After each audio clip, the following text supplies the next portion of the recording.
दुनिया भर में पत्रकारों, कार्यकर्ताओं, राजनेताओं की जासूसी के बड़े मामलों का भांडाफोड़ करने वाले प्रोजेक्ट पेगासस ने बड़े खुलासे किए हैं। प्रोजेक्ट रिपोर्ट्स के मुताबिक इजरायली कंपनी एनएसओ के सॉफ्टवेयर पेगासस का हैकिंग और ट्रैकिंग के लिए इस्तेमाल हुआ। नमस्कार, मैं हूं नवजोत रंधावा और आज बात पेगासस फोन टैप मामले के सामने आने के बाद जो बड़े नामों का खुलासा हुआ है उसकी करेंगे। आइए हम आपको बताते हैं कि पेगासस जासूसी मामले में टैपिंग का शिकार हुए नामों की लंबी लिस्ट में किन प्रमुख पत्रकारों, कार्यकर्ताओं और राजनेताओं के नाम अहम हैं। तो सबसे पहले अगर पत्रकारों की बात की जाए तो 121 पत्रकार टारगेट पर थे। इनमें से कुछ अहम नाम थे। आजम अहमद, पत्रकार, मैक्सिको। आजम अहमद न्यूयॉर्क टाइम्स के पत्रकार हैं और मैक्सिको और सेंट्रल एशिया के ब्यूरो चीफ हैं। उन्होंने 2017 में मैक्सिको में पत्रकारों और कार्यकर्ताओं पर एनएसओ टेक्नोलॉजी की जासूसी का आरोप लगाया था। बिगेल्डी गाब्दुलिन, पत्रकार, कजाकिस्तान। बिगलेडी ने अपने लेखों में उस समय के राष्ट्रपति नूर सुल्तान पर भ्रष्टाचार के आरोप लगाए थे और इसके बाद उन पर आपराधिक मानहानि के आरोप लगे थे, जिसके बाद उन्होंने अपना अखबार बंद कर अमेरिका जाने का फैसला किया था। साल 2004 में सरकार से माफी मांगने के बाद वो वापस कजाकिस्तान लौट आए थे। फर्डिनांड अयद, पत्रकार, टोगो। फर्डिनांड एक खोजी पत्रकार है और मानवाधिकार कार्यकर्ता हैं। वो टोगो में भ्रष्टाचार के खिलाफ रिपोर्टिंग के लिए जाने जाते हैं। ओमर राडी, पत्रकार, मोरक्को। ओमर राडी खोजी पत्रकार हैं और मानवाधिकार कार्यकर्ता हैं। उन्हें 2019 में मोरक्को की न्याय व्यवस्था पर सवाल उठाने के लिए किए गए ट्वीट्स के चलते गिरफ्तार किया गया था, लेकिन बाद में फाइन के बाद उनकी रिहाई हो गई थी।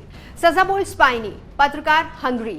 सजाबोल स्पाइनी एक पत्रकार हैं और राइट विंग के प्रधानमंत्री विक्टर ओरबान की तरफ से मीडिया पर आने वाले प्रेशर के खिलाफ लगातार अपनी आवाज उठाते आए हैं। स्वाति चतुर्वेदी, पत्रकार, भारत। स्वाति चतुर्वेदी ने साल 2016 में एक किताब लिखी थी, am a troll inside the secret world of Bharatiya Janata parties digital army. इस किताब में उन्होंने इस बात की जांच की थी कि कैसे प्रधानमंत्री नरेंद्र मोदी की पार्टी ने साल 2014 के प्रधानमंत्री चुनाव के प्रचार के दौरान सोशल मीडिया पर ट्रोल्स की आर्मी खड़ी की और उनके खिलाफ सोशल मीडिया पर बोलने वाले किसी भी व्यक्ति को ट्रोल करते थे। पत्रकारों के बाद अगर कार्यकर्ताओं की बात की जाए तो सबसे पहला नाम आता है अजरबैजान की विपक्षी कार्यकर्ता फातिमा का, जो कि केवल 20 साल की हैं। साल 2018 में केवल 17 साल की उम्र में उन्होंने अजरबैजानी प्रधानमंत्री के खिलाफ flash mob campaign let's talk about dictator को कोऑर्डिनेट किया था। और इसके बाद इस लिस्ट में नाम है सऊदी अरब के एक्टिविस्ट याह्या आसिरी का। याह्या आसिरी यूके में रहते हैं और सऊदी अरब में मानवाधिकारों की वकालत करते हैं। 2014 से वो गल्फ में राजनीतिक कैदियों की मदद कर रहे हैं और मानवाधिकारों को बढ़ावा दे रहे हैं। कार्यकर्ताओं की लिस्ट में अगला नाम आता है अला अल सिद्दीकी का। अला अल सिद्दीकी यूएई के एक्टिविस्ट हैं। अला अल यूएई में मानवाधिकारों की वकालत करती रही हैं और राजनीतिक कैदियों की रिहाई की मांग लगातार उठाती रही हैं। इसी साल जून में यूके के ऑक्सफोर्डशायर में उनकी एक कार हादसे में मौत हो गई थी। पेगासस की जासूसी लिस्ट में कार्यकर्ताओं के अलावा और बहुत से नाम हैं, जैसे कि भारत के एक्टिविस्ट रोना विल्सन का नाम भी उसमें शामिल है। रोना विल्सन एक कमेटी की मीडिया सेक्रेटरी हैं जो कि राजनीतिक कैदियों की रिहाई पर काम करती हैं। उन्होंने भारत के एंटी टेररिज्म एक्ट को ट्रेस किया, जिसके हिसाब से इंटेलिजेंस ब्यूरो को किसी को भी अरेस्ट करने की ताकत मिल गई है। पेगासस लिस्ट में भारत के अलावा बहुत सारे और नाम भी है, लेकिन भारत में जो दूसरा नाम सामने आता है वो है एक्टिविस्ट उमर खालिद का। उमर खालिद जेएनयू के स्टूडेंट लीडर रहे हैं और एक ग्रुप के सह संस्थापक हैं जिनका नाम यूनाइटेड अगेंस्ट हेट। साल 2018 में उनकी हत्या की कोशिश की गई थी। और अब बात करते हैं पेगासस की जासूसी लिस्ट के राजनेताओं की, तो सबसे पहले नाम आता है भारत की विपक्षी पार्टी कांग्रेस के नेता राहुल गांधी का। राहुल गांधी लगातार मौजूदा सरकार के निशाने पर रहे थे और उन्होंने राफेल मामले में मौजूदा सरकार पर भ्रष्टाचार के आरोप लगाए थे।